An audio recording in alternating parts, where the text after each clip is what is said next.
Well, greetings and salutations, everybody. Welcome to the best damn movie-related show on the planet Earth, the John Campea Show podcast, coming to you from right here in our quaint little studio. I'm, of course, your host, John Campea. I'm joined in studio today by Ray Ora. Hey, what's up, everyone? Jonathan Voico's here. Hey, guys, real quick, programming error from yesterday on my part. We were talking about Hugh Laurie. He was in The Young Ones, but I was confusing him with Rick Mayall. And as we were about to close the show, it dawned on me I got the name wrong. And then, so I don't know if anyone caught that or if they even know what Young Ones is. Hugh Laurie was on the show. I didn't think that guy looked like Hugh Laurie. That was Rick Mayall. Really? Do you remember the movie Drop Dead Fred? Yes. He was in that. Okay. So, yeah. That makes sense. Anyway, guys, most importantly, you guys are here. Thank you so much for being here, making our little show part of your day. And here's how today's show is going to go. We're going to start off by talking about actually crap ton number of topics. And then in the second part of the show, we're going to take your live comments and questions. If you've got a thought, theory, opinion, or question that you'd like us to address in the show, and very important, as long as we deem it appropriate to be addressed on the show, go ahead and fire it on into our tip link at www.streamelements.com/JohnCampea/tip.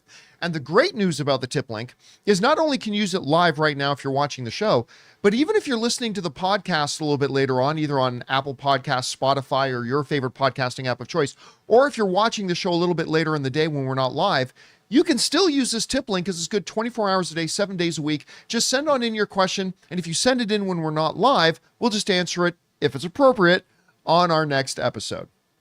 All right, guys, listen, we got a whole crap ton of stuff we got to cover here today. So we're going to get started with this. For those of you guys who watched the show yesterday, you remember we covered this story in Variety that Ryan Reynolds mentioned in a podcast interview that he's going to be spending the next year writing a script for him and Hugh Jackman to star in and Sean Levy to direct. Now, of course, Sean Levy is the director who directed Deadpool and Wolverine. He also directed The Atom Project with Ryan Reynolds. He also directed Free Guy with Ryan Reynolds. I love all three of those movies. And, that's got everybody speculating what kind of thing it's going to be. The one thing that Ryan said was that it was not going to be a Marvel project. Well, I can now officially tell you exactly what the project is. A few months ago, actually earlier in the year, sometime before CinemaCon, a story was going around the trades that Ryan Reynolds and Sean Levy were going to be working on a film called Boy Band. That was going to be the name of a movie they were going to be working on. Now, nothing else had been mentioned about it since, and I don't think Hugh Jackman was attached to it at that time, but I can tell you now, you can take this to the bank. They'll make it official soon, but I can tell you 100% for certainty. This movie that Ryan Reynolds is doing with Hugh Jackman and Sean Levy is that movie Boy Band. I can also tell you a little bit, a tiny, tiny little thing about the film. I've been told that it is done in the spirit of The Full Monty. So it's going to be a comedy. It is going to have him and Hugh Jackman and Sean Levy directing, and it's going to be done in the spirit of The Full Monty. Now, as of right now, I didn't ask for details. I don't know what in the spirit of Full Monty means. Naked. Naked, the whole movie, completely naked. So that much I can tell you. Now, I can also tell you, but I'm not certain about this one. Okay, absolutely certain the movie that he's writing is Boy Band. Absolutely certain it's going to be a comedy in the spirit of Full Monty. What I am not certain about, because I got mixed messages on this, because I heard from one source that it could also look like Channing Tatum is going to be in it, which, I mean, if it's going to do something in the spirit of Full Monty, why not get Magic Mike? Right. And another major superstar whose name I will not mention. Because there was a couple of places I communicated with that indicated that, yeah, Sean Levy, Hugh Jackman, and Ryan Reynolds, Boy Band, Full Monty, blah, blah, blah. One of them did mention the Channing Tatum thing and this other major superstar. I'm sure some people will be able to speculate. But then another source, probably the best source I had, said the only people fully connected and attached to the project right now are indeed Hugh Jackman, Ryan Reynolds, and Sean Levy. So take that for what it's worth. I really do like this a lot. I mean, the movie could be anything. It might be an action comedy sort of thing, but there is something. Listen, all I know is that I love watching movies for the experience of them. And one of my favorite experiences in movie theaters is joy. I love feeling joy in the movies. I love other types of experiences like tension and horror and all that kind of stuff too. But one of my favorite experiences in movie theaters is to walk out with a sense of joy. I love laughing. Laughing, you know, the old saying goes, is the best medicine, all that kind of stuff. And I love that. And there are very few people who can make us laugh, I think, like Ryan Reynolds.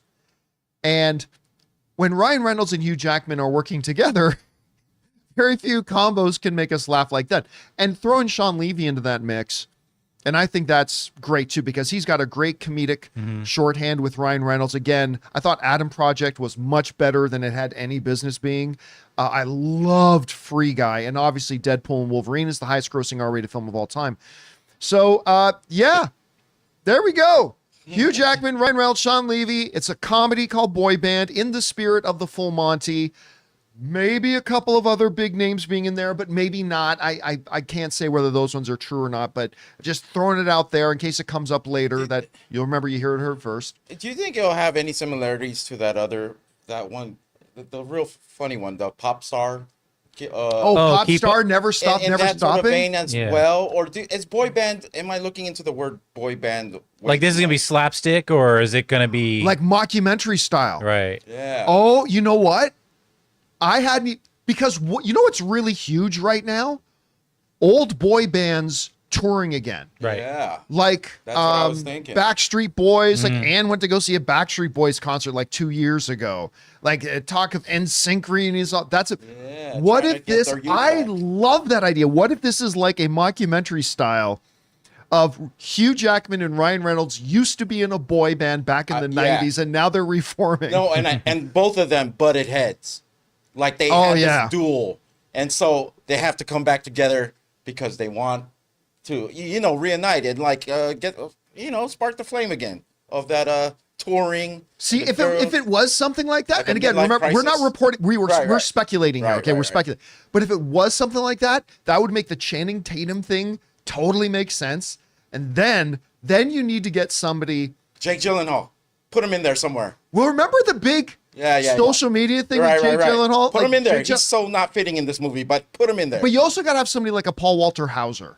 Because why not? Oh, 'cause why not? No, I'm being serious. Like if it's going to be like an old boy band, I think that would be pretty cool too. Anyway, guys, question is for you. What do you think about this? The new comedy that Ryan Reynolds is writing is Boy Band in the spirit of the full Monty with Hugh Jackman and Sean Levy and maybe a couple of other big stars as well, but maybe not. Don't take those ones to the bank. That's pure fluff at this point. But whatever you guys think about it, I'm looking forward to it. Jump down into the comment section below and let us know your thoughts.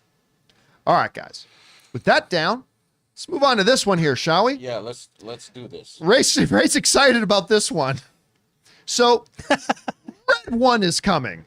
'Tis the season and all that stuff. By the way, Christmas is my absolute favorite day of the year. So, Red One is coming. I love Chris Evans. I love Lucy Liu. I love J.K. Rollins. And I love Dwayne The Rock Johnson. Despite all the drama and everything, I love Dwayne.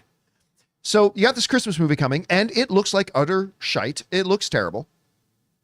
Ray thinks it looks great. It looks fun. Ray thinks, and I'll you know, admit. there are other people out there who think it looks fun too. Now, the other day we talked about it because the first reactions came out and they were mixed. The reactions were mixed. There were some people saying, not so good. Some people saying, not very good. But you know what? It has its moments. And there are some people who legitimately had a good time with it, right? All right. So now, that was the first reactions. Now the full reviews are out. Red One is currently sitting, if I bring this up, at 32%. Well done, 32. By the way, a little bit earlier when I was looking, it was 33. It's now down to 32. Trending in the wrong direction. Yeah, but there's right now only 22 reviews. That's a good score. It's a good score. For my I have a bar that's not like anyone else's bar. So according to the Ray Bar, Yeah. it's a good score. Well, about 5 or 6 people liked it out of that 22. Yeah, so here we go. Thank you. Let's take a look at some of these Thanks for your reviews. math. Yeah. Screen Rant. Simon over at Screen Rant is writing, big name stars collide for a festive adventure that's big on effects and spectacle, but curiously lacks any of the charm of the holidays. All right, but you know what? That didn't sound horrible. Just sound negative, but not like the horrible. effects thing. Daniel Egan from South China Morning Post writes, Jake Kasdan's action comedy is apparently geared towards prepubescent boys who think Christmas does not have enough firepower or trolls, witches, torture chambers, slap fights, and car chases. Empire Magazine wrote, Sounds great. there's I actually like that. I don't know what he's like, just so it's gave it good. the best sales pitch to Ray. Empire Magazine writes, there's a little bit of heart here in the story of two people who've lost faith in Christmas for very different reasons, but more often this feels engineered in a lab to provide seasonal spectacle.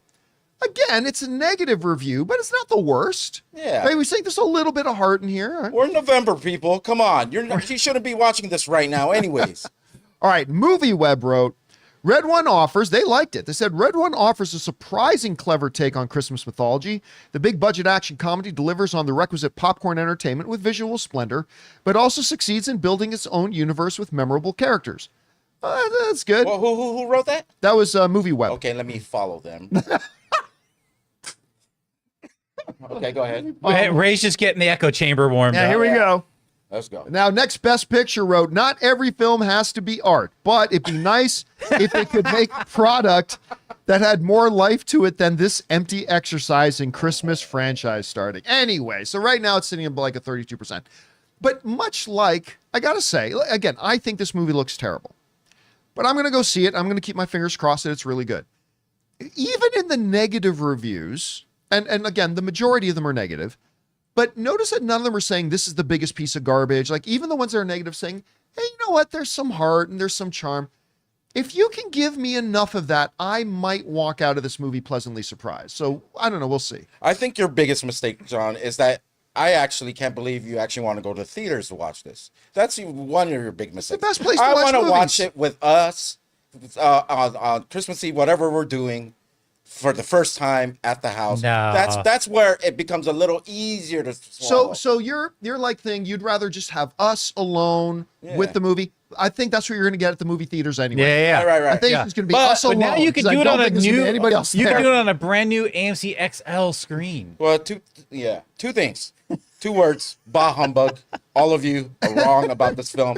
Also, what kind of world do we live in where you put in these 4 good actors and people expect excellence? I think you need to lower your expectations now. I don't know. It's disgusting. Done some great. J.K. No, Simmons I is an believe Academy Award winner. No. I believe these are popular, well-known, good, great actors. But should we expect excellence from Amazon when you put these two? I think it's just they put all their money together and maybe try to create a Christmas a jam. Yes, we should expect excellence. I know. That's why I'm being ironic. I'm trolling. You're being a level 4 naughty lister, is what you're being. That's right. No, you Not know even what? level 3. This whatever their negative reviews, their descriptions of it sounds like it's just for me. Well, and we will find that out. We'll see when we go to see it. Guys, question is for you. Are you looking forward to Red One? Are you a level 4 naughty lister? Or does it look like fun to you? I mean, I've really not liked the trailers, but I've talked to some people that really do. Maybe it'll deliver enough charm that we'll enjoy it. Whatever you guys think, jump down to the comment section below and let us know your thoughts. All right, guys. With that down, let's go on and talk about this, shall we? For those of you who may not know, there is a new Michael Jackson biopic coming, starring Michael Jackson's nephew as Michael Jackson, who freakishly looks like and sounds like his uncle in some of the preview spots I've seen. Now, this past April at CinemaCon, they showed us the first footage, the first little preview. Even though they had only been shooting the movie for a couple of weeks, they showed us a bit of a preview, and it looks pretty good. And I'm starting to believe this movie's going to be massive. And I was talking to somebody at the studio, this is a couple of months ago, and they said, no, we really think not only do we have a movie that's going to be popular because it's a Michael Jackson biopic, we really think we have an excellent movie on our hands. Okay. Well, now it really looks like they believe that, because according to a new story out there in the trades, they have now moved the Michael Jackson biopic about 6 months back to October of 2025 because they think they're going to get serious Oscar attention for this movie. It writes this: the eagerly anticipated Michael, the Antoine Fuqua, I love Antoine Fuqua, directed biopic of the King of Pop, Michael Jackson, is pushing back its release date by 6 months to October 3rd, 2025, but for good reasons rather than bad. The film's production was smooth sailing, with the singer's nephew, Jafar Jackson, in the title role, and Lionsgate, the studio behind the movie. Lionsgate needs a win, everybody. Lionsgate really needs a win. Anyway, the studio behind the movie is so confident in what they've seen so far that they're pushing the film into the award season corridor, as they believe it could be a big hit with voters come awards season. All right. Side note to all this, I think it was supposed to come out in April. And that new Robert Pattinson movie, Mickey 17, I know that you're looking forward to that, Ray. Yeah, definitely. They showed us a big preview for it at CinemaCon. That movie's going to be excellent. So Mickey 17, when they saw that empty date, they've now moved into that. So Mickey 17 is going to move into that, but we'll focus on Michael here. This looks like it could be one of those movies that's the rare, huge box office and serious Oscar contender. Because quite often it's one or the other. I mean, every once in a while you get a Lord of the Rings Return of the King that was huge box office and has the record for most Oscar wins. So every once in a while you do get that. But it's usually one or the other. You either have a big hit film or you get Oscar glory. And this looks like one of those movies that it could be both. And I will admit, I was a little skeptical of this movie until they showed us that presentation at CinemaCon. When they showed us this footage, the voice of the kid, spot on. The moves of the kid, spot on. And he already naturally kind of looks like his uncle, but then what they did with the makeup and everything, it was freakishly, it was like we were watching Michael Jackson performing in a Michael Jackson biopic. I would never bet against Antoine Fuqua. Neither would I. The last thing he did that I really enjoyed was he actually did that Legacy, the story of the Lakers on Hulu, the actual real. Did he do that? Miniseries. He was the director of that. Legacy, the true story of the LA Lakers, which is the one I confused with Winnie. I did not know he worked on that. So, and of course, his Equalizer movies, Training with Denzel, Training Day, and listen, I even quite liked the Magnificent Seven one. Yeah, I did too. I like that one. I mean, it's not as good as the original, but I had a good time with it. He did the predictable Southpaw. Yep, Southpaw. Anyway, yeah, he's very confident in his work, and when he went up on stage at CinemaCon, I would never bet against the man. He's a genius. So I'm looking forward to this. Now, look, obviously, the elephant in the room. There's going to be a lot of people unhappy with this movie because of how it deals with the controversies surrounding Michael Jackson. Either because if they handle the controversies one way, it's going to piss a bunch of people off. If they handle the controversies a different way, it's going to piss a bunch of other people off. I don't know how they're going to win, but as long as the movie's good, it looks great to me. Anyway, guys, question is for you. What do you think about this? Them moving the Michael Jackson biopic into the award season corridor. I think that shows a lot of confidence. I've heard great things about it, so we'll see. Whatever you guys think, jump down into the comment section below and let us know your thoughts. All right, guys. With that down, let's move on to this, shall we? You know, I often give AMC theaters a lot of crap, and they deserve it. In my opinion, they have the biggest idiot buffoon in the industry as their CEO. That's my opinion. Who's made a lot of very dumb decisions, comes across, quite frankly, as a bit of an idiot. But it is what it is. They are also, though, a movie theater. The movie theater I go to most often is AMC. And obviously, you guys know I have a history with AMC. I used to work with them for many years and I have a lot of fond memories. There is still a special place in my heart for AMC. But even though I think they have, you know, the Fredo of the Corleone family running AMC theaters, I've got to give credit where credit's due. And they've just kind of reaffirmed something that I think is pretty bold, kind of gutsy, and I actually applaud them for it. Now, this comes to us from Deadline, who have put down that AMC Entertainment plans to go on the offensive with major upgrades to movie theaters amid box office recovery. Now, Before we get into this, it was announced a little while ago that several of the big movie theater chains were going to be investing hundreds of millions of dollars for investments. When there was a bit of a box office slowdown, that came into question a little bit, but AMC is doubling down and saying, no, we are moving ahead with this. And it says this in Deadline. Top movie theater owner AMC Entertainment unveiled what it calls its GO plan, short for Go on the Offensive, a set of major improvements to seating, projection, and auditoriums during the next few years. CEO clown Adam Aron laid out details of the initiative during a quarterly conference call with investors and analysts, adding that a press release Thursday would aim to fill in a few blanks. He predicted the reinvestment would generate attractive shareholder returns and help differentiate AMC in the theater sector. Financial specifics were largely absent from Aron's remarks, though he hinted that depending on the pace of the renovations, costs likely would run into the hundreds of millions. The plan will start with the U.S., but is expected to reach international markets operated by Odeon. All right. Again, I give credit where credit is due. I think this is the right move. It would be tempting if you're a large movie theater chain right now to say, hey, we've had a couple of big box office disappointments that did not bring money into the theaters like we were hoping, in the form of Joker 2, especially in North America. Venom 3 isn't doing all that great. AMC stock is down right now. They've made less money in this past quarter than they did in the same quarter last year. It would be very tempting to play conservative here. And sometimes conservative is the right way to go. But it would be very tempting to play a conservative here and say, let's hold on. Let's hold on to dumping hundreds of millions of dollars because they're still really in debt. Massively in debt.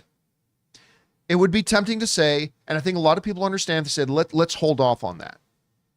So John, then why are you saying you think this is a bold and a good move? Because it shows me a very rare time that AMC seems cognizant of the fact that they are in the consumer business.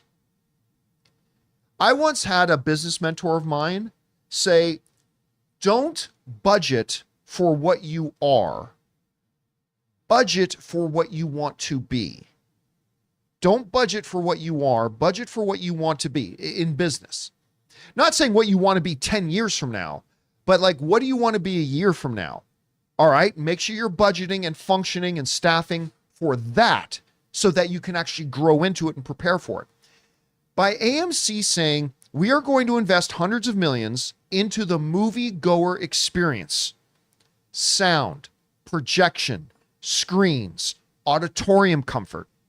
You know, one of the biggest and best things they ever did at AMC and many other theater chains too, is when they invested a ton of money into putting in the leather reclining seats in a lot of theaters. That made a lot of people happy. Again, I think you need to invest your money into the things that ultimately truly do make you money. And to me, the better you make my experience as a moviegoer with the best possible sound, with the best possible projection, with the best possible comfort that I can have in your theater, these are the things to invest your money in.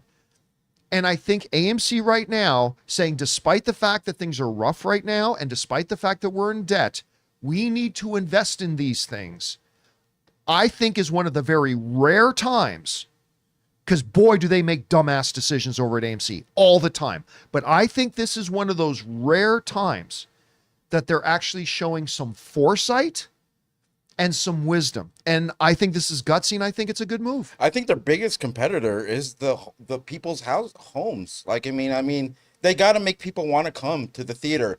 Make sure it's so different from what people are setting up at their house. Because people are setting up these home theaters thinking, oh, this is the experience. I don't need to leave the house. Well, you know what? It's actually the opposite. Oh. Because Variety did that article where really? they did this study where it's like the people who do invest most in their home theaters, they go too. Oh, they're the people who go to the movies the most, right? They're the enthusiasts. They're the ones who appreciate the movies the most, and they're actually the ones that go. But you're right, though. The theaters have to understand that they are competing against more things today, whether it's video game systems, streaming, home theaters, also the other. But it's not just AMC. It's like the movie industry as a whole has to understand we have to live up to delivering the best experience possible. Exactly. The studios have to do it by making the best movie experiences possible. And then the theaters have to do it by creating the best movie going experience possible. So again, I think this is a gutsy move, and I give credit where it's due. And you know what? I feel like I'm going to vomit it up, but I'm going to say it. Oh boy. I give kudos to Adam Aaron for this. This is a smart move. This is a good move. One of the very few and rare ones he's ever done, but it is a good one, and I give him credit for it. And remember when we watched Rise of the Beast at Cinemark for the first time? Oh, that was a great experience. That movie was great, and half of it was because of the theater. It was our first time there. We had our little tables. Yep. All the snacks were affordable. It was so well laid out, the place. The seats were so comfortable. That's a great example, Ray, because that movie-going experience was so good that if that theater wasn't 30 minutes away from us, I'd be going to that theater every week. Yep. Because it was such a good movie-going experience. If it was a little bit closer, I'd probably go more. Anyway, guys, question is for you. What do you think about this? Despite the fact that they're struggling right now, share prices are down, they're in debt, AMC is saying they're moving ahead with investing hundreds of millions into increasing projections, sound, the auditoriums, the film goers' experience of going to the movies. I personally think this is a very bold and bright and forward-thinking move, something AMC does not do often. Whatever you guys think about it, jump down into the comment section below and let us know your thoughts. All right, guys. With that down, we've got a couple of other issues that we need to talk about here today, including the fact that Marvel is apparently obsessed with Channing Tatum's Gambit character. That comes from Ryan Reynolds. Also, Moana 2, one CEO is saying, is actually poised to be the biggest film of the year at the box office. And Star Wars episodes 10, 11, and 12, apparently coming from Star Wars Rebels writer and creator Simon Kinberg is coming. We're going to talk about that and a few things more. But before we do, we're going to take a couple seconds here and thank a couple of sponsors of today's episode of the John Campea Show podcast, our friends at Manscaped and Tile Trackers. Guys, we want to take a second and thank a sponsor of today's episode, Manscaped. You know that fresh from the barbershop feeling? Now you can get it anytime with Manscaped's brand new Chairman Pro package. So let's talk about the main star here, the Chairman Pro electric foil shaver. This shaver comes with 2 skin-safe blade heads. There's the 4-blade foil for that clean, close shave, and a stubble trimmer if you're keeping a bit of that rugged look. Guys, this thing has Flex Adjust technology, so it adapts to the contours of your face and neck, giving you a smooth shave without the irritation. And yes, it's waterproof, so you can use it right in the shower, no mess. They've also included Power Shave Gel, which makes every shave glide smoothly and the face shave smoother to keep your skin calm, hydrated, and free from razor bumps. So if you're ready to upgrade your grooming game, head over to manscaped.com and use my code CAMPEA to get 20% off plus free shipping. That's manscaped.com using the code CAMPEA. Your face deserves this level of care.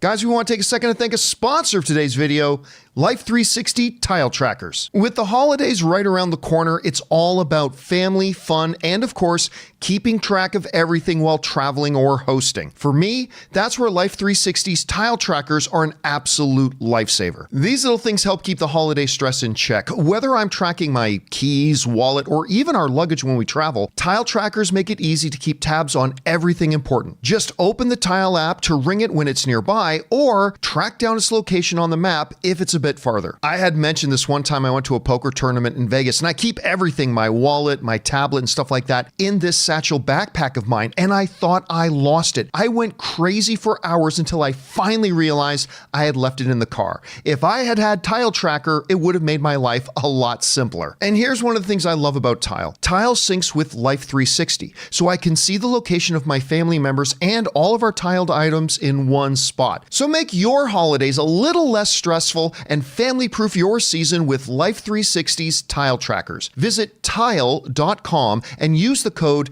CAMPEA to get 15% off. That's tile.com. Use the code CAMPEA. And thank you to our friends at Manscaped and Tile Trackers for sponsoring today's episode of the John Campea Show podcast. All right, guys, with that down, Let's move on to this, shall we?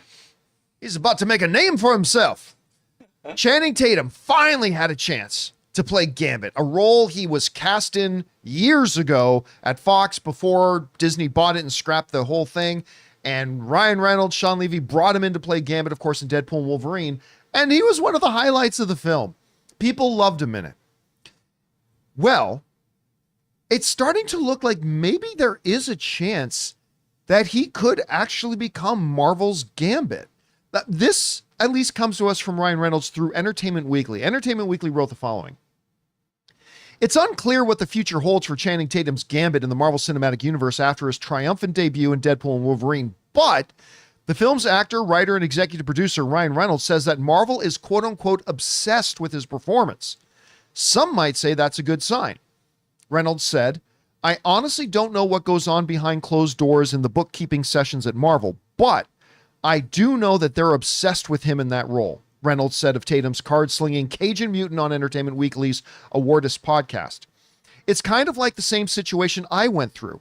Once you show that it works well, that's really what they need.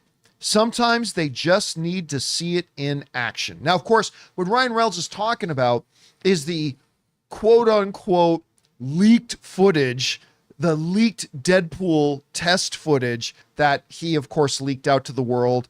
And then the world loved it. And then suddenly the studio people said, oh, actually, that looks really good. And he's kind of comparing that thing he did with them actually finally seeing Channing Tatum in the role of Gambit. Now, look, it's got to be said, clearly Ryan Reynolds and Channing Tatum are buddies. They've been in a bunch of projects together. They have a great relationship. And maybe this is just Ryan Reynolds trying to give his buddy a bit of a push. I mean, I don't know.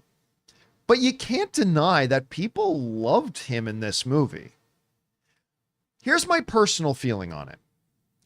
I thought, first of all, when they announced Channing Tatum as Gambit prior to Disney taking over, and he was going to be Gambit in the Fox universe of X-Men films, I personally thought it was a really good idea. Now, I'm somebody that I used to hate Channing Tatum, at least his performance, his acting. I thought he was terrible. I actually thought for a good period of time he was the worst actor in Hollywood getting work. But that opinion changed over time as he got better and better and better and just dedicated himself to improving as an actor. I actually started to really like him. And I really surprisingly thought, you know what, I think he'd be a great Gambit. As far as the Gambit we got in Deadpool and Wolverine, I thought it was perfect for how they used him. But if you want to have Channing Tatum's Gambit in the Marvel Cinematic Universe, I think you need to take this Gambit here and tone him down a bit. Because remember, he was just used in very one-shot kind of ways throughout Deadpool and Wolverine, and so it was a very exaggerated performance, and it was perfect for Deadpool and Wolverine. Perfect. But I think if you're going to do a Gambit standalone, or have him as a significant character in a movie, I don't think he can be that exaggerated. I think you need to take that Gambit, reel it in a little bit, and I think you could end up with a really good Gambit. Again, of course, that's assuming a great script, a great storyteller, a great director, great producers, all that kind of stuff. Yes. But I think Channing Tatum can still do it. Now, my one concern is that Tatum is older now. Ray, maybe you can look up his exact age, but I think he's 42, I want to say. I want to say 42. I could be out, but I think he's in his 40s. 44. He's 44 now, right? Which is still okay. I mean, I think you're just getting to the limit there about when you can have. But then again, it all depends on what Disney and Marvel want to do with their X-Men. Because, for instance, if they want, say, a younger Rogue, let's say they want like an 18-year-old Rogue, which they could want. Maybe having a 45-year-old Gambit and an 18-year-old Rogue. Hey, Cher. Suddenly becomes creepy. Hey, Cher should be charming. But him saying that to like an 18-year-old could come across. So I guess it all depends on what their overall philosophy with the X-Men is. But I do know this. All other things being equal, notwithstanding whatever Marvel wants to do with their X-Men and what their age categories are and all that kind of stuff. But if Marvel's X-Men has room in it and would fit a slightly older Gambit, because remember, he's 44, he's not 74, but a slightly older Gambit, maybe this could work. maybe this could work. I'd at least say this. If they announce tomorrow that Channing Tatum is officially joining the MCU as Gambit, their full-time Gambit, I'm not going to say it would be my first pick, but I'll certainly be into it. I'll be okay with it. I think that would kind of work because I do love what he did in Deadpool and Wolverine. It'll be out before Blade. It will definitely be out. That's for sure. Before Blade. No doubt it'll be out before Blade. Anyway, guys, question is for you. What do you think about this? Ryan Reynolds is saying that right now Marvel is obsessed, that's his word, with Channing Tatum's performance as Gambit. And listen, Channing Tatum has made no secret about it. He still wants to be Gambit. Do you think there's a chance he could become Marvel's Gambit? I'd say it's maybe 50-50, but would you be even interested in it? Whatever you guys think, jump down to the comment section below and let us know your thoughts. All right, guys. With that down, let's go on and talk about this, shall we? There's a couple of potentially very big movies coming on the horizon, on that line where the sky meets the sea. Of course, we got Gladiator. That's coming. We've got, I almost said Bewitched. Wicked. Which, guys, I'm telling you, I've been telling you for 2 years, you're sleeping on this movie. If you don't think it's going to be huge, it's going to be huge. But also Moana 2. Moana 2 is coming. A very popular movie, Moana, that made a bunch of money when it first came out, but it just has grown in its popularity. So much so that in 2023, 7 years after the movie came out, 6-7 years after the movie came out, in 2023, the #1 streamed movie of the year was not Avatar, was not a Marvel movie. Nope. The #1 streamed movie of the year was the 6 or 7-year-old Moana. And I unabashedly love this film. So Moana 2 is coming. And now there are industry insiders who are saying this is going to be the biggest film of the year. The one who said it, AMC theater head, CEO Adam Aron, who again I think is a moron, but that's just me. But he made some comments about this because he's talking to the studio people and they're saying, and remember, all these guys care about is box office. That's all they care about, the theaters. They want people coming in. And this is what Adam Aron said. This comes to us from Deadline. He said, some people in the know, talking about his studio contacts, obviously, are telling me that Moana 2 could eclipse and outshine even the success of Inside Out 2. He beamed. And of course, Inside Out 2 is currently the highest grossing box office movie of the year. Just in North America, it's made $652 million. I think overall, what's it made? Like 1.5, 1.6 billion? Yeah, it's either 1.5 or 1.6 billion that Inside Out 2 is made. It's the #1 box office movie of the year. The Pixar sequel opened to 154.2 million. Almost 1.7. Almost 1.7. So the high 1.6s. The second highest opening of the year, only behind Disney's own Deadpool and Wolverine from Marvel Studios, that opened with $211 million in its opening weekend. I think this is possible. Now, I mean, I wouldn't bet $1,000 of it becoming $1 billion film, but I would probably bet $100. And after it crosses that $1 billion mark, who knows how high it can go. If it's good, see, and that was the secret of Inside Out 2, right? Like, it obviously had a massive opening weekend with 154 million, but what kept it going, what got it across the $1 billion mark, and then what ultimately got it over the $1.6 billion mark, was the fact that the movie was great. Mm-hmm. And people kept going, and the word of mouth spread, and people started bringing their friends. Can Moana 2 do that?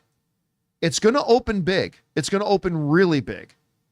And it's going to make a lot of money overall. But the question is, when it comes into the discussion about how big, that'll all depend on how good the movie is.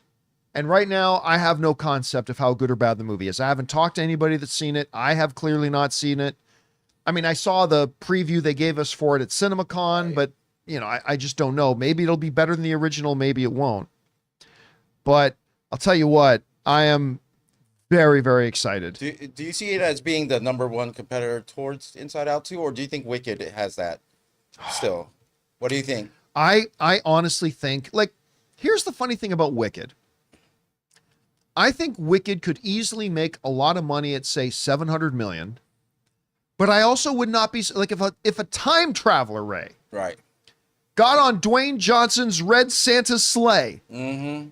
and came back right now and said, John, Wicked made 1.5 billion, I wouldn't be surprised. Yeah, me either. Like, if that time traveler told me that it made 700 million, I wouldn't be surprised. He'd be like, that was the biggest waste of time travel in my life. You're not even surprised. I could have done anything. Yeah. But I decided to come back and tell you how much Wicked made. I became a level 4 naughty lister to tell you that. You're not even surprised.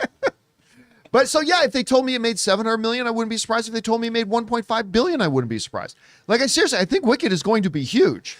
But like Moana 2, I think how big is also very much going to depend on how good it is. Yeah. But yeah, I think Wicked, and by the way, it's starting to look like Gladiator 2 might be bigger than we were anticipating. Don't forget about Mufasa. God, we haven't even talked about Mufasa. That could be a sleeper hit too. That could also That's be a no sleeper sleeper hit. That's going to be big. That I mean- music is pretty powerful. I mean, when it comes to Inside Out 2, it Oh, could be yeah. one of those contenders that we didn't expect would actually get that high. Yeah. If the music hits in Moana 2, you're going to get a lot of word of mouth and maybe repeat viewers. It's been a good year for animation. Well, some of it. Yeah. Yeah, I mean, and listen, it is feasible. It is possible. Talking about Inside Out 2, talking about Moana 2, and talking about Mufasa, it's conceivable that all three of the top 3 box office films of the year could be animated films. That's how good of a year. And I think I would put money that the top 2 films of the year are going to be animated. Right? So I definitely think Inside Out's going to be one of the top 2. I think Moana is going to be one of, whether it catches Inside Out 2, I think it could be a number. And then depending on how good or bad Mufasa does, because remember the last time they did this, it was The Lion King. That was $1 billion film. Right. So I feel very comfortable saying there's a high probability that 3 of the top 5 box office movies of the year will be animated. And I think there's a chance that all top 3 could end up being the top 3 box office films of the year, could all be animated. I mean, what a year for animation that could end up being. Anyway, guys, question is for you. What do you think about this? Some theater heads and studio insiders are saying, listen, Moana 2, there's a chance it passes Inside Out 2. We could be talking about a $1.7 billion film. Or maybe it doesn't if the movie's not so good. Whatever you think is going to happen, jump down into the comments section below and let us know your thoughts. All right, guys. With that down, let's move on to this, shall we? Of course, Lucasfilm is in the business. I'm pretty sure this is written in their company letterhead. They're in the business of announcing movies and then canceling them.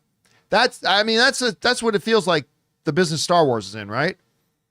Oh, Kevin Feige's doing a Star Wars movie. Oh, it's gone.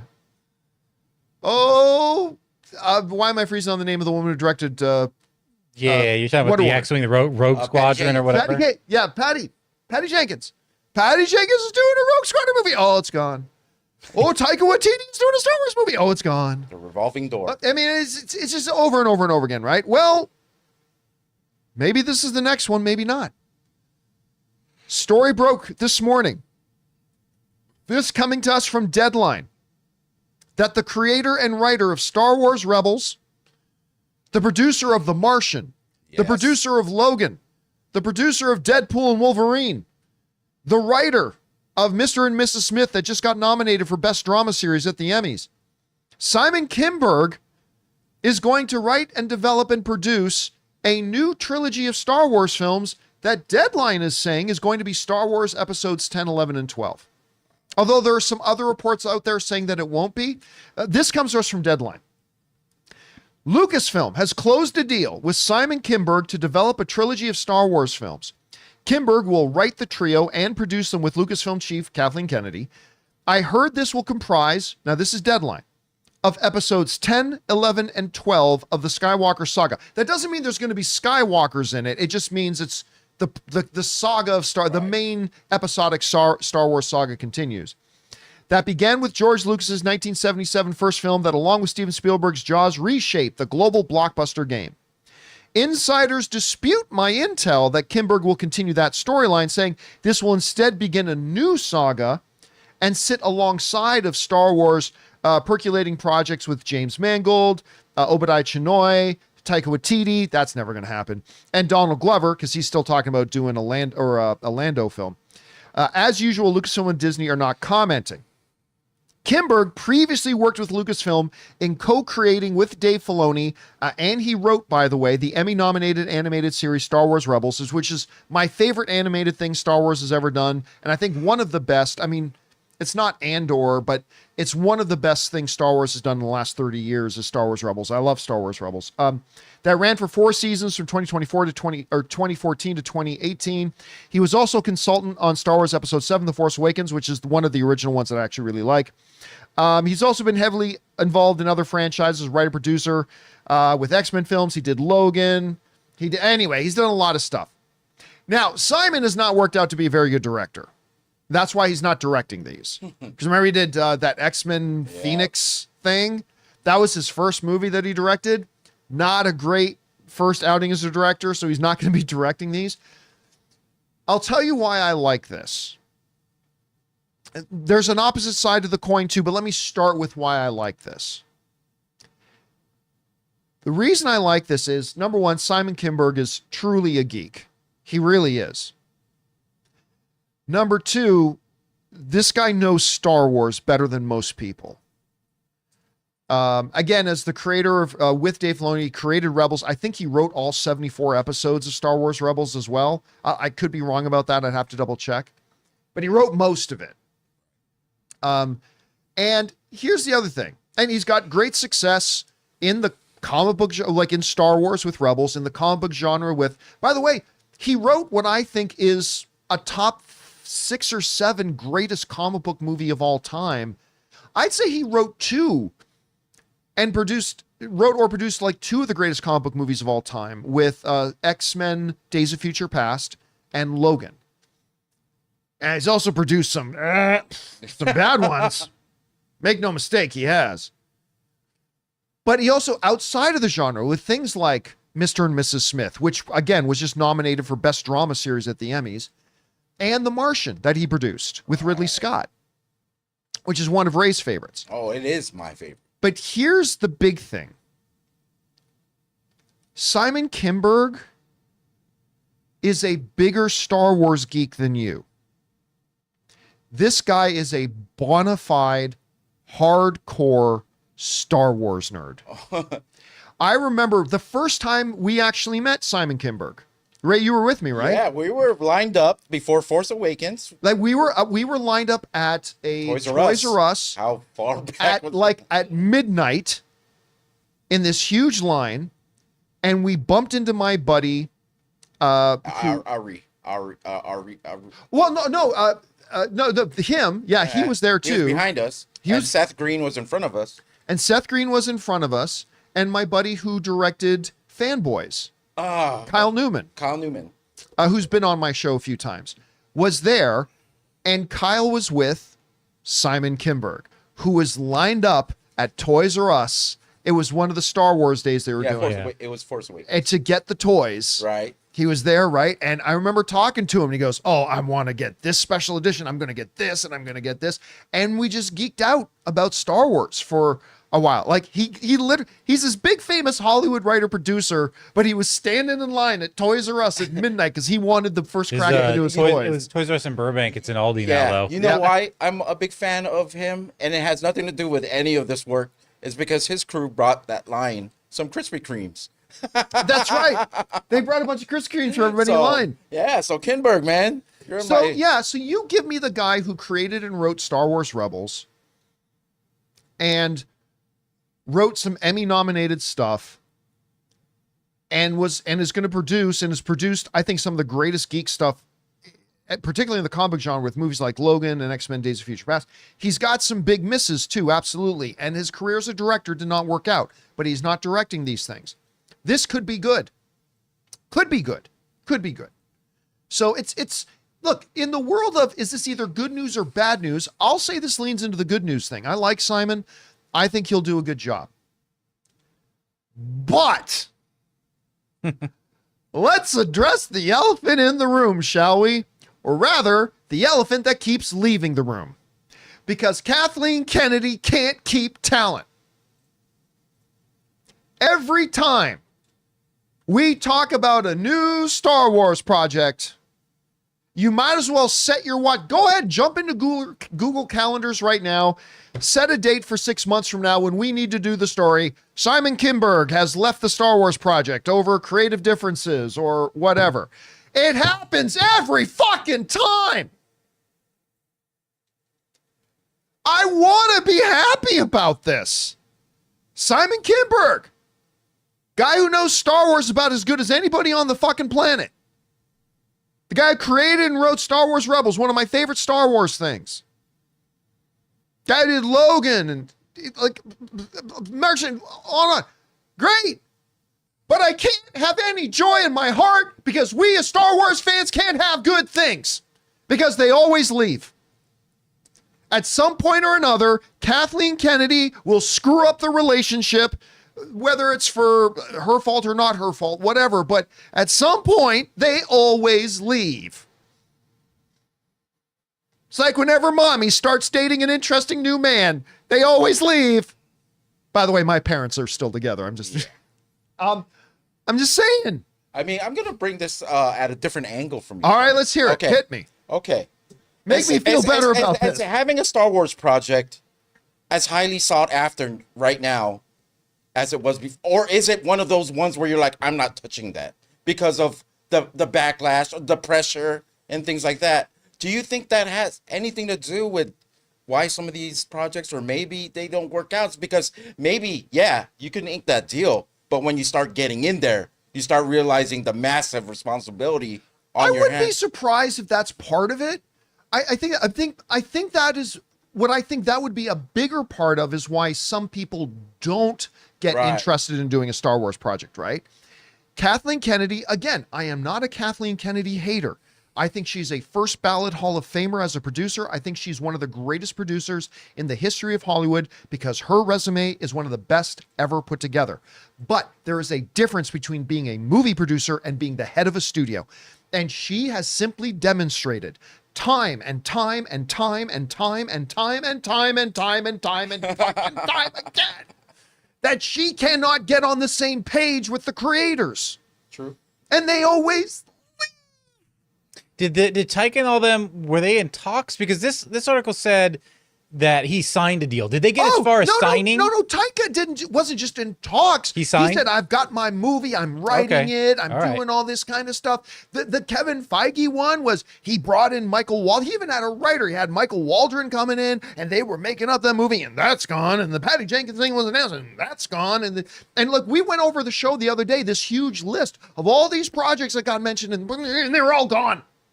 So, was it the level 4 list? It's a level 4, 9 list. So, do I think that this is, let me bring it up here again. Do I think this is good news? I do. I think this is good news. I think Simon Kinberg is a guy who is a card-carrying, hardcore Star Wars nerd fanatic and somebody who has had some great success, not just with other stuff in entertainment, but with Star Wars specifically. I think this is a good guy to attach to this, and I will be excited, but I can't feel good about it. I kind of wish Chris was here right now. I can't feel good about it because I just don't believe it's actually going to happen. Because Kathleen Kennedy has made me believe that we as Star Wars fans can't have good things. And again, let me be clear. They have delivered some good stuff, right? I love Star Wars The Force Awakens. I love Andor. I love Rogue One. I love Rebels. They have delivered some good stuff. I'm not saying that they haven't.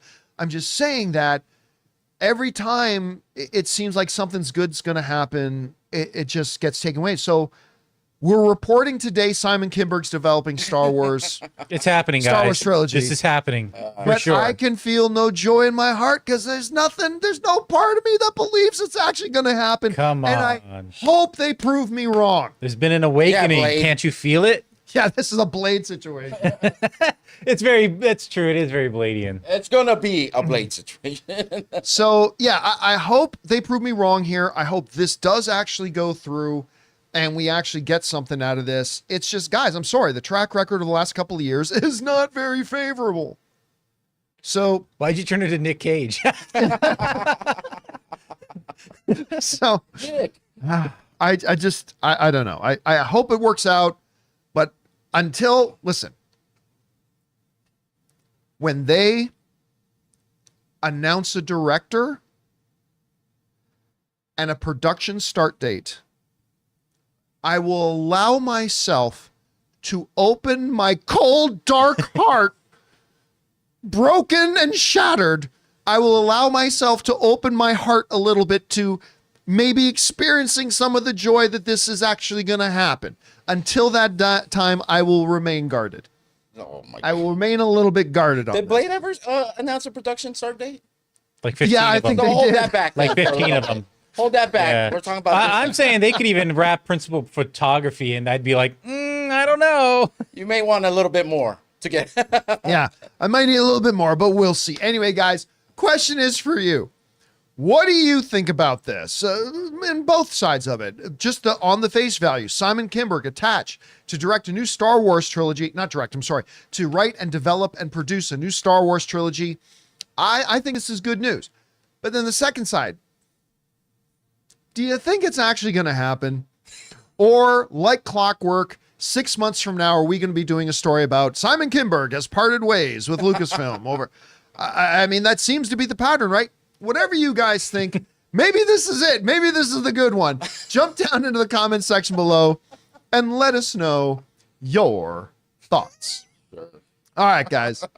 With that down, it's time for us to move on to the most important part of our show, which is taking your live comments and questions. But before we do, we're going to take a quick moment here and thank another sponsor of today's episode, the folks doing good work over at BetterHelp.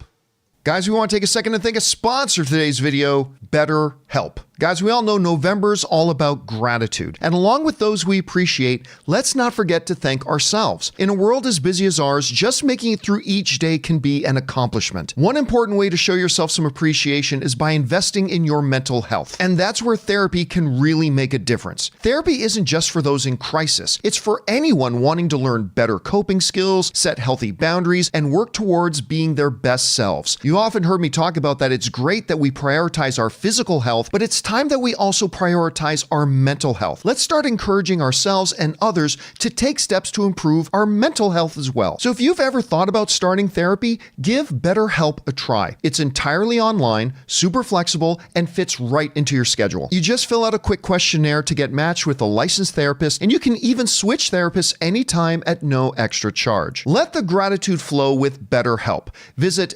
BetterHelp.com/Campea today to get 10% off your first month. That's BetterHelp, HELP.com/Campea.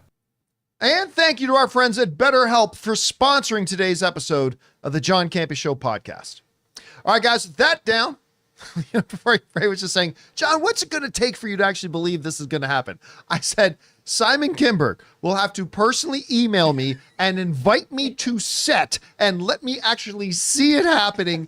And then I'll think there's a 50-50 chance that it's actually going to happen. There you go. So we'll see. Anyway, guys, let's now move on to the most important part of our show, which is taking your live comments and questions, shall we? Jonathan, what we got up first? Hey, Bananarama says, hey, gang, watched Woman of the Hour last night. Only realized when the credits rolled that Anna Kendrick directed as well as starred. Yes. She's delightful, deserves to be in more. Looks like she can direct too. Thumbs up. Yeah, I mean, I finally got around to watching it. Woman of the Hour? Yeah. Oh, okay. Finally got around to watching Woman of the Hour. Incredibly good movie, actually. And I can't remember. I think this was her directorial debut. I believe so. I could be wrong about that. I think No, it is. okay. She's got a directing future in front of her. She really does. My only lament is she's been making comments that it sounds like she's going to be moving a little bit away from comedies. And I think she is one of the most go-to actresses in the business to make comedy work. She is such a good comedic actress that I hope she doesn't stay away from comedy for too long. All right, what's next? Benji Worldwide says, Mr. Voiko, as a proud Englishman, I feel like I must point the finger in disappointment. You wrongly pointed out legendary Rick Mayall in The Young Ones as Hugh Laurie. I should forgive this mistake, but once. Well, yeah, I guess he caught that one at the end. I did fix that at the beginning of the show, though. Now, that was yesterday. There are performers and actors that when you look at them now and then look at pictures of them when they were like, say, in their 20s or younger, you think, wow, they look so different today.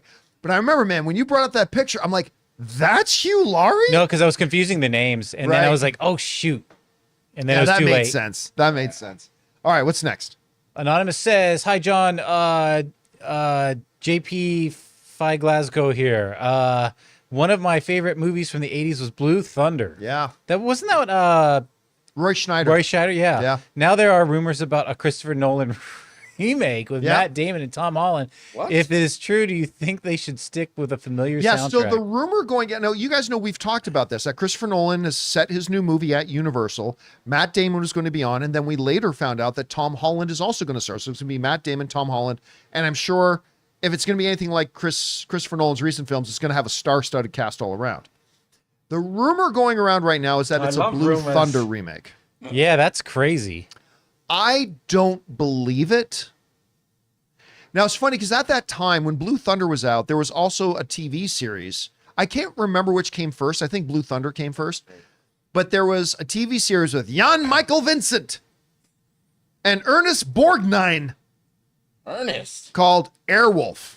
Oh. Which, yes, one of the greatest TV theme music soundtracks ever. It was actually a dark origin story too, like how he lost his wife and everything. Like the character, I mean, it was kind of dark. So, again, that Airwolf music, it was just fantastic. I still listen to it every once in a while. I don't believe this Blue Thunder story. Yeah, I don't believe it. I don't think Christopher Nolan. Like, yes, he did Batman. Is he in the remake game? I don't think Christopher Nolan's in the remake game. But, I mean, you never know. You never know. And if they do make it Blue Thunder, which I don't think they will, but if they do, I hope it's not set in the 80s again. I hope it's like modern day. Mm-hmm. But I don't know. We'll see. But personally, I don't believe that rumor. And but I don't know for a fact that it's not true. So we'll see. All right, what's next? Bright Guy. My choice directors for a live-action Calvin and Hobbes movie would be Andrew Adamson, Andrew Stanton, Charlie Kaufman, Jason Reitman, Mark Forster, Pete Docter. That'd be an interesting one. Ron Howard, Bryce Dallas Howard. They could pair up Neil Berger and Steven Spielberg. Well, come on, Steven Spielberg is going to be on. First of all, you just listed a lot of wonderful directors. Have Ron and his daughter ever teamed up for a?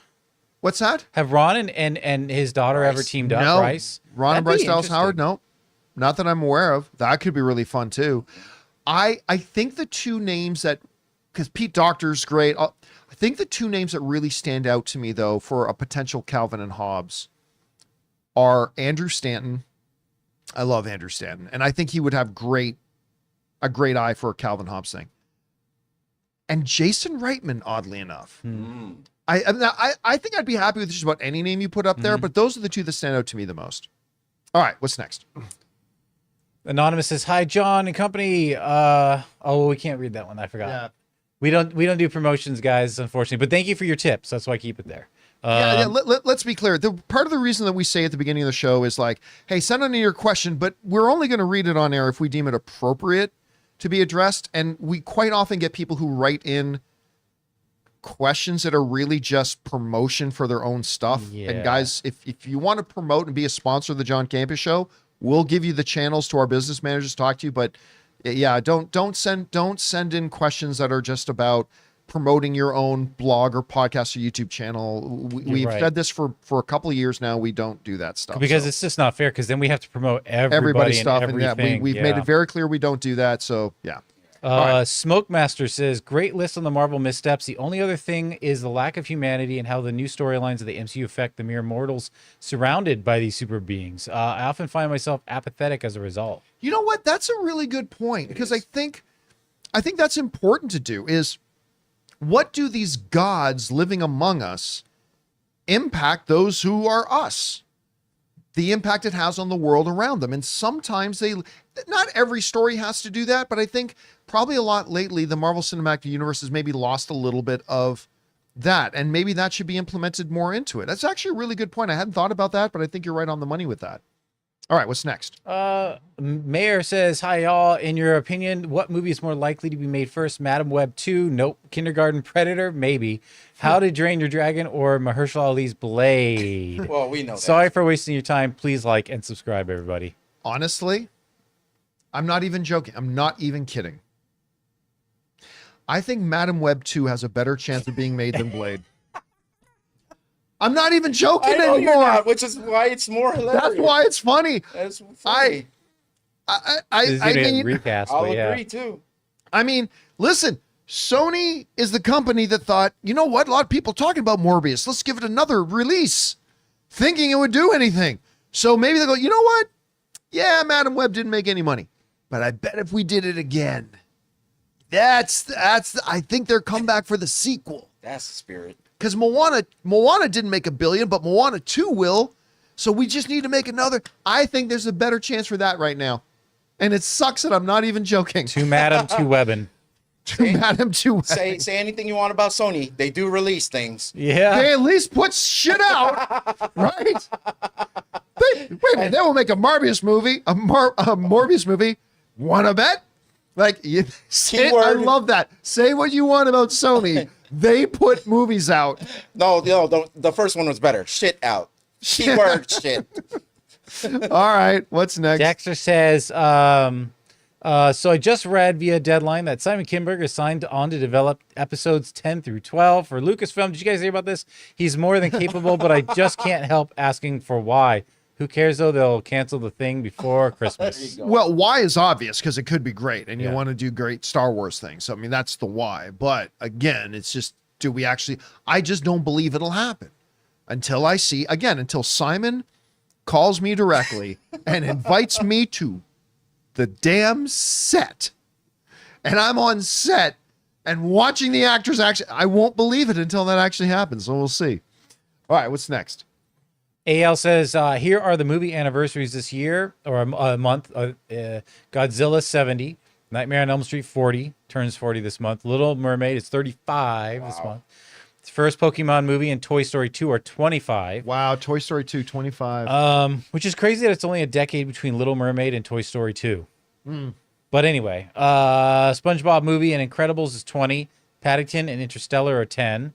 And A Beautiful Day in the Neighborhood is 5. Oh, such a good one. The one that got me there the most was, bring the list up again, was, where is it? It was Story 2, 25, that's fine. No, Incredibles being 20.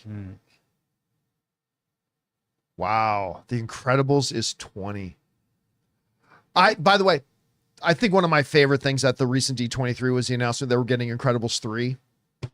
I'm so excited. I hope it comes sooner rather than later, though. I still need to watch that. You've never seen The Incredibles? No.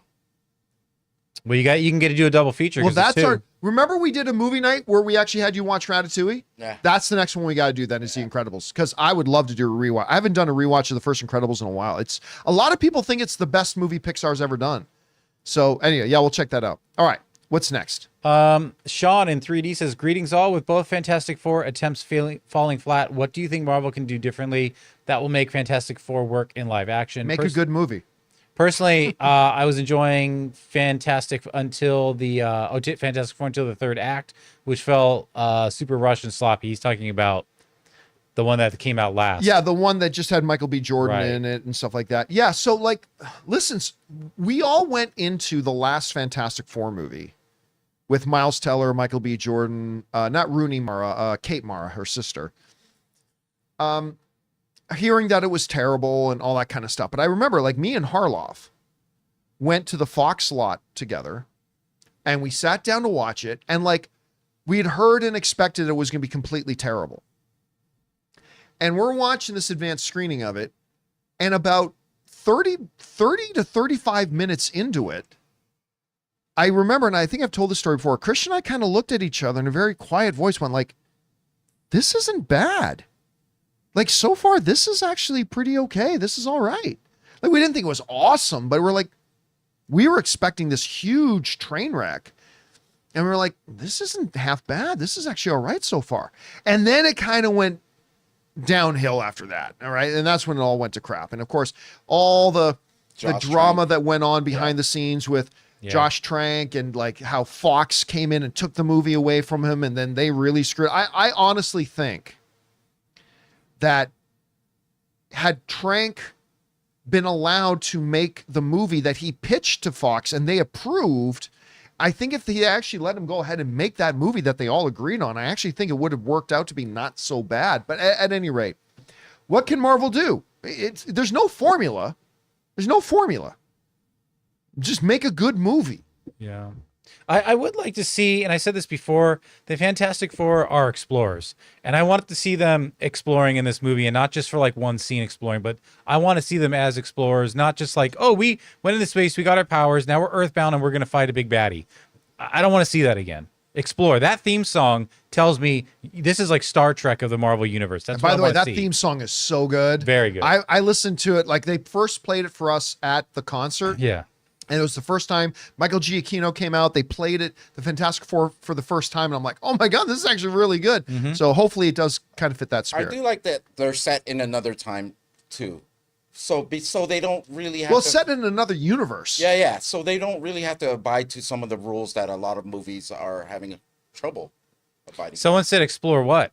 Explore space, the galaxy, the universe. I mean, that's where they're space explorers. We'll see. And they're also science explorers. They explore science. Explore a good movie. All right, what's next? Explore a good movie. Tomas says, now on Deadline, Ryan Reynolds says that it's not impossible that he and Hugh may host the Oscars sometime, but it won't happen this year. That's really unfortunate. Of course, there was a report going out that Hugh Jackman and Ryan Reynolds were on the list to host the Oscars this year, and that would have been great. That would have been great. I mean, honestly, I think if it's not them doing it, I think it's a missed opportunity.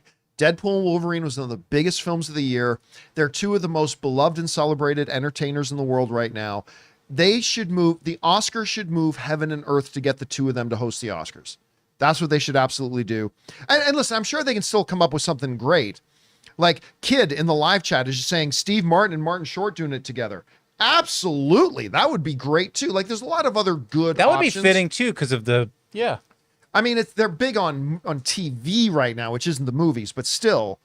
I mean, I think there are a lot of good options. I just think though that Hugh Jackman and Ryan Reynolds hosting the Oscars together is the best thing they could do, but we'll see. All right, what's next? Ogie says a Mass Effect series in the works at Amazon confirmed by Variety. OMG, the tangibilization is kicking in. This is my favorite game series ever. I love it so much. Have any of the Campea? See, this is what Mass Effect I have not ever gotten to. No, I know Dennis was really into Mass Effect. Dennis, I remember sitting down and watching him play it a bunch. Like he loved that game. You said Ray, you played it? Yeah, I loved it. Oh, you the first one. The first one. Yeah. Right. Yeah. So I mean, again, in development is one thing. Lots of things go into development that never actually then happen. So if it happens, great. It has to start somewhere, and that's where it starts. So let's see if it actually comes about. By the way, so Soul Video is just put in a member chat. He's one of our original members, Soul Video, in there. Yeah. Spin John has said, Oh, I see right here. thanks for the barbecue. Of course, we went out and had barbecue last night. Actually, Soul is the guy who helped us get membership set up on the YouTube channel, and he was also. You remember the Fine brothers? Like, he was my boss. He was your boss. Yeah, he was my boss. They were the biggest, amongst the biggest YouTube channels in the world, and Jonathan helped them start that channel. He was the CFO of the Fine Brothers for a while, and he was the producer on the first live stream I ever did. When I was at, what was that the name of that company? Live Now or Live Nation or whatever it was called. And that was where I first did any live streaming. I was new to LA and he happened to be a producer there. And that's how we first met. Yeah. We went out and had barbecue last night in Pasadena. It was great. All right. Anyway, what's next? Now Live. Soul is correcting me as it was called Now Live. Is what it was called. Now Live. All right, what's next? Bry Guy says, my choice for music for a live-action Calvin and Hobbes movie, original songs by either Johnny Rzeznik or Goo Goo Dolls. I don't know about that one. No, or Snow none Patrol. of that I is a used good fit to for like Snow Calvin Patrol and back Hobbes. in the day, their first album. Yeah, none of that is a good fit for Calvin and Hobbes. Yeah. I'm not sure who would be a good fit for Calvin and Hobbes, to be honest with you, but I don't see any of that being a good fit, personally. Yeah. All right, what's next? That was it for tips there. All right, and did we put out a call for... No. All right. Well, we didn't because we thought we had like 7 topics today and we didn't think we would have time today for member questions. So our apologies. We'll make sure we get to member questions tomorrow, guys, no matter what. But anyway, guys, that'll do it for today's installment of the John Campea Show podcast. Thank you so much for being here and making our little show part of your day. Big special thank you to all you guys who sent in those questions. Number one, because you gave us great fun things to talk about. But number two, you supported this channel as we did it. Or as you did, and all of us involved with the show. Thank you guys so very much for your support. I want to thank the people in the room with me, Ray Ora. Hey, see you guys tomorrow. Jonathan Voico. Later. Simon P. Kinberg, give me a call. Let me know this has actually happened. My name's John Campea, and until next time, my friends, bye-bye.